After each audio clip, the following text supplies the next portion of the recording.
నమస్కారం. 16వ తారీఖు నుంచి 31వ తారీఖు వరకు ద్వాదశ రాశుల్లోని 12 రాశుల వారికి శుభ అశుభ ఫలితాలు ఏ విధంగా ఉన్నాయో తెలియజేయడానికి ఈ రోజు స్టూడియోలో మనతో పాటు ఉన్నారు ప్రముఖ జ్యోతిష ఆధ్యాత్మికవేత్త బ్రహ్మశ్రీ నందిబట్ల శ్రీహరి శర్మ గారు. మరి గురువు గారితో మాట్లాడి మరి ద్వాదశ రాశుల్లోని 12 రాశుల వారి శుభ అశుభ ఫలితాలు ఏ విధంగా ఉన్నాయనే అంశం గురించి తెలుసుకుందాం. నమస్కారం గురువు గారు. వాగర్థావివ సంపృక్తౌ వాగర్థ ప్రతిపత్తయే జగతః పితరౌ వందే పార్వతీ పరమేశ్వరౌ. సదాశివసమారంభాం శంకరాచార్య మధ్యమాం అస్మదాచార్యపర్యంతం వందే గురుపరంపరాం. ఆదిత్యాయ చ సోమాయ మంగళాయ బుధాయ చ గురుశుక్రశనిభ్యశ్చ రాహవే కేతవే నమః. శృంగేరి పీఠాధిపతులు కంచి పీఠాధిపతులకి నమస్కారములు తెలియజేసుకుంటూ కార్యక్రమాన్ని ప్రారంభిద్దాం. 16వ తారీఖు నుంచి 31వ తారీఖు వరకు ద్వాదశ రాశుల్లోని 12 రాశుల వరకు అంటే మొదటగా చూసుకున్నట్లయితే మేషరాశి వారికి మరి వీరికి 16వ తారీఖు నుంచి 31వ తారీఖు వరకు మరి వీరికి ఎలా ఉండబోతుంది అంటారు? మేషరాశి వారికి సంబంధించి జూలై మాసంలో ఏ విధంగా ఉండబోతుందో తెలుసుకునే ముందు ఈ మేషరాశి వారికి సంబంధించినటువంటి గ్రహస్థితి తెలుసుకుందాం. ప్రధానంగా మేషరాశి వారికి ద్వితీయంలో కుజుడు మరియు గురువు, తృతీయంలో రవి శుక్ర బుధులు, అలాగే షష్టమ స్థానంలో కేతువు, వ్యయస్థానంలో రాహువు మరియు లాభస్థానంలో శని వక్రీకరించి స్థితి పొంది ఉండడం.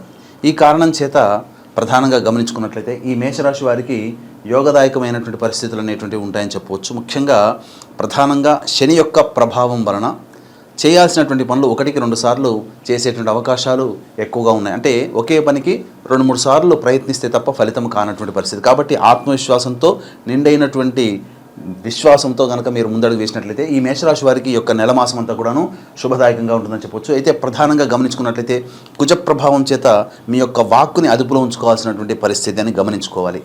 కారణం వాక్స్థానంలో కుజుని యొక్క సంచార ప్రభావం వలన మీరు అతి ఆత్మవిశ్వాసంతో కావచ్చు, లేకపోతే మిమ్మల్ని మించిన వాళ్ళు లేరు అనేటువంటి యొక్క భావం వలన ఎదుటి వాళ్ళతో మీరు సరైనటువంటి విధంగా మాట్లాడకపోతే ప్రమాదాలు అనగా ఇబ్బందులు కొని తెచ్చుకునే అవకాశం ఉంది. కాబట్టి మీ యొక్క వాక్కుని ఎంత అదుపులో ఉంచుకుంటే అంత మేలైనటువంటి ఫలితాలు పొందుతారని చెప్పవచ్చు.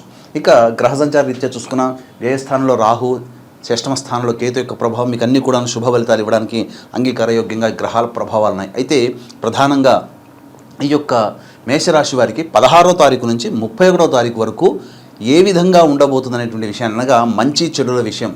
కాబట్టి ఏ వ్యక్తికి కూడాను ఎప్పుడు శుభము ఉండదు, అలాగే ఏ వ్యక్తికి కూడాను ఎప్పుడు అశుభం ఉండదు.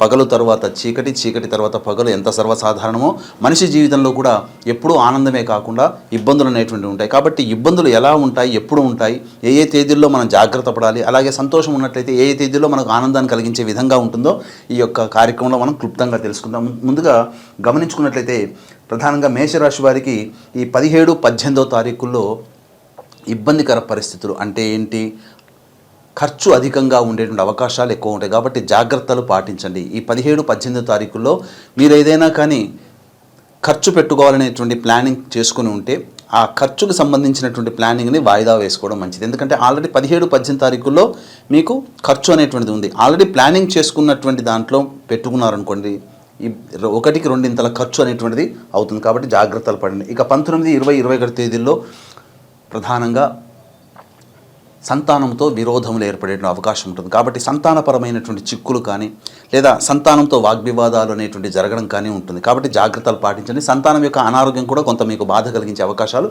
ఈ 19, 20, 21 తేదీలో కనబడుతున్నాయి. ఇక ప్రధానంగా సంబంధించి 22, 23వ తారీఖుల్లో మీకు చేపట్టినటువంటి పనులలో అంత ఆనందదాయకంగా ఉంటుంది. డబ్బులు కలిసి వస్తాయి. ముఖ్యంగా నిరుద్యోగులైతే ఉద్యోగస్తులకి మంచి శుభ పరిణామాలు చోటు చేసుకునే అవకాశాలు ఉంటాయని చెప్పవచ్చు. ఇక 24, 25 తారీఖుల్లో కూడా అన్నింటా కార్య విజయం అనేటువంటిది మీకు గోచరమవుతుంది. కాబట్టి ధనప్రాప్తి ఈ యొక్క 24, 25 తేదీలో విశేష ధనప్రాప్తి కలుగుతుంది. కాబట్టి ఎన్నాళ్ళ నుంచి ఎదురు చూస్తున్నటువంటి రాణి బాకీలు కానీ లేకపోతే మీకు ఇక ఈ వ్యక్తికి మనం అప్పు ఇచ్చాము ఇక మనకు తిరిగి రాదు అనుకున్న సందర్భంలో ఈ యొక్క 24, 25 తారీఖుల్లో మీకు కొంతవరకు ధనము లబ్ధి చేకూరేటువంటి అవకాశం ఉందని చెప్పవచ్చు. ఇక ప్రధానంగా 26, 27 తారీఖుల్లో ఖర్చులు అధికంగా ఉంటాయి. చేపట్టినటువంటి పనులలో కార్యహాని అనేటువంటిది జరుగుతుంది. కాబట్టి జాగ్రత్తలు పాటించండి.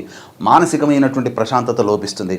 ఇక 28, 29 తారీఖుల్లో మీకు చాలా మటుకు సంతోషకరమైనటువంటి జీవితాన్ని గడుపుతారు. కుటుంబంలో వ్యక్తులతో ఆనందకరమైనటువంటి పరిస్థితిని పొందేటువంటి అవకాశాలు ఉంటాయని చెప్పవచ్చు. ఇక ముఖ్యంగా 16వ తారీఖు రోజున ఈ యొక్క మేషరాశి వారికి ఆకస్మిక ధనప్రాప్తి కనబడుతుంది. ఈ నెల 30, 31 తారీఖుల్లో ధన వ్యయం అధికంగా అయ్యేటువంటి అవకాశం ఉంటుంది కాబట్టి జాగ్రత్తలు పాటించండి. ఏ తర్వాత చూసి వచ్చినట్లయితే ఈ యొక్క 16వ తారీఖు నుంచి 31వ తారీఖు వరకు మేషరాశి వారికి ఉండేటువంటి యొక్క గ్రహాల యొక్క స్థితిగతులు మనం తెలుసు. గ్రహాల స్థితిగతుల ద్వారా మనకి ఎటువంటి యోగకరమైనటువంటి మంచి అవయోగాలు కలుగుతాయో తెలియజేసుకున్నాం. ఇక గమనించుకున్నట్లయితే ప్రధానంగా 17, 18 మరియు 26, 27 తారీఖులలో జాగ్రత్తలు పాటించండి.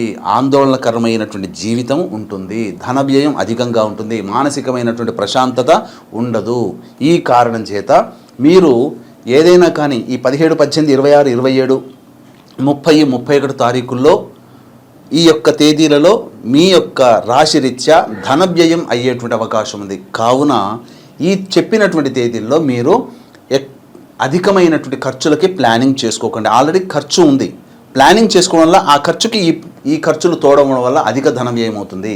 ఇక ఏదేమైనప్పటికీ కూడాను శుభ అశుభ మిశ్రమాలుగా ఈ యొక్క మేషరాశి వారికి ఉంటుందని చెప్పవచ్చు. అయితే ప్రధానంగా ఎంతటి వాడికైనా దైవానుగ్రహం తప్పనిసరి.